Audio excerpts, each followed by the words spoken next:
நம்ம என்ன நினைக்கிறோம் அப்படின்னா, நம்மளோட அறிவை பயன்படுத்தி, நமக்குள்ள எக்ஸ்போஸரை பயன்படுத்தி, நம்ம காட்டப்படுற ஆர்ட் ஃபார்முக்குள்ள நம்மளோட கேள்வி கேட்டுகிட்டே இருக்கும். ஆனால் ஆர்ட் ஃபார்ம் அப்படிங்கிறது நம்மளோட எக்ஸ்போஸரை வச்சு மட்டும் பார்க்கக்கூடியது கிடையாது. அங்கே காட்டப்படுகிற மனிதர்கள், அவர்கள் அதை எப்படி வென்றெடுத்தார்கள், அதை அந்த அந்த மனிதர்கள் அந்த அந்த உயரிய உன்னதத்தை எப்படி அடைந்தார்கள், தங்களை எப்படி மீட்டெடுத்தார்கள் அப்படிங்கிறத காட்டக்கூடியது தான் ஆர்ட் ஃபார்ம். அந்த ஒரு முக்கியமான ஆர்ட் ஃபார்ம் வேலையை இந்த படம் மயிலாடு செஞ்சிருக்கு. முழு இரவையும் கைப்பற்றின படம் தான் மயிலாடு. என்னோட முழு இரவையுமே யோசிக்க வச்ச ஒரு படம் தான் மயிலாடு. நிச்சயமாக சசிகுமார் சாருக்கு ரொம்ப நன்றி சொல்லணும். ஏன்னா சசிகுமார் சாரோட தொடக்க காலத்தை நமக்கு தெரியும். தொடக்க காலத்தில் நான் சசிகுமார் சாரில் பயப்படுவேன், இப்போ என்ன கதை கொண்டு வர போகிறாரோ தெரில அப்படின்னு சொல்லிட்டு. ஆனால் ஒரு கட்டத்துக்கு அப்புறம் அவர் கொண்டு வந்த கதைகள் எல்லாருமே கிட்டத்தட்ட யாரும் பண்ணாத எந்த பெரிய ஹீரோவும் இவ்வளோ மார்க்கெட் இருக்கக்கூடிய ஹீரோக்கள் பண்ணால் பயப்படுற கதாநாயகர்கள் கூட கொண்டு வந்தார். நந்தனோட உச்சம், அயோத்தி உச்சம், இப்போ மயிலாடுதுறை உச்சம், டூரிஸ்ட் ஃபேமிலி அதே மாதிரி தான்.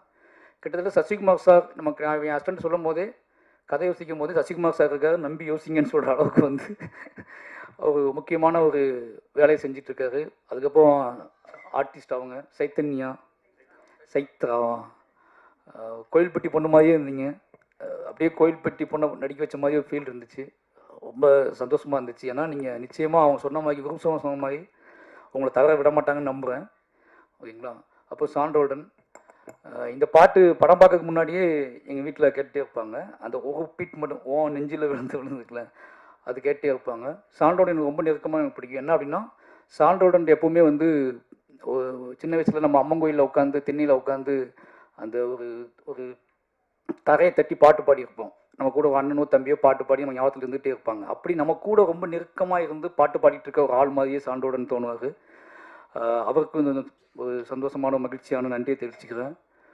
அதுக்கப்புறம் அம்பேத்தனை என்ன சொல்கிறது, அவர் ரொம்ப உண்மையாகவே சினிமாவை ரொம்ப பேஷனாக பார்க்க, அவர் சொல்கிற கதை, அவர் சூஸ் பண்ண கதை எனக்கு ஆச்சரியமாக இருக்கும். ஏன்னா கமர்ஷியலாக எல்லாரும் பேசிகிட்டு இருக்கும்போது, தம்பி அவர் மற்ற படங்களை பற்றியான ரிவ்யூ சொல்லும்போது கமர்ஷியலாக பேசுவார்.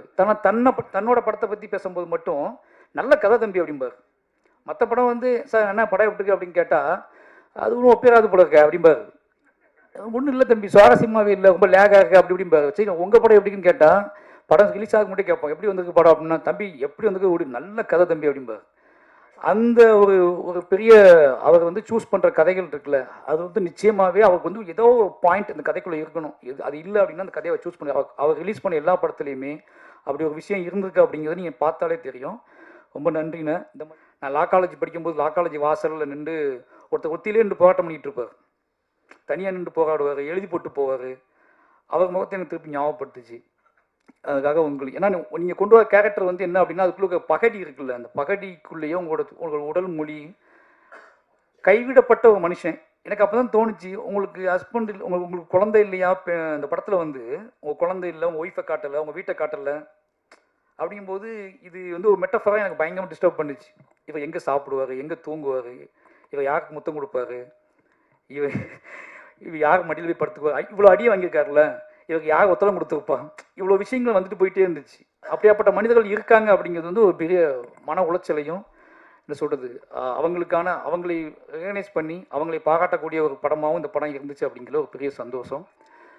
நிச்சயமாகவே மயிலாடு இன்றைக்கி நீங்கள் பார்க்குற சினிமாக்கள் நீங்கள் ஏன்னா நம்ம பயங்கர நிறைய முன் தீர்மானத்தோட ஜட்ஜ்மெண்டலோட நம்ம நிறைய சினிமாக்களை அணுகிறோம். ஒரு சின்ன டைம் கூட கொடுக்கறது இல்லை. நம்ம சின்ன விஷயங்கள் கூட நம்ம என்ன பண்ணுறோன்னா, அவங்கவுங்க மொழியில் அவங்கவுங்க கதையை சொல்கிறதுக்கு நம்ம விருப்பப்பட்டது இல்லை. நீங்கள் உங்களுக்கு பிடித்தமான மொழியில் கதை சொல்லணும்னு நீங்கள் கேட்குறீங்க. அப்படிங்கிற இடத்துக்கு சினிமா கொண்டு தள்ளி நிப்பாட்டிருக்காங்க.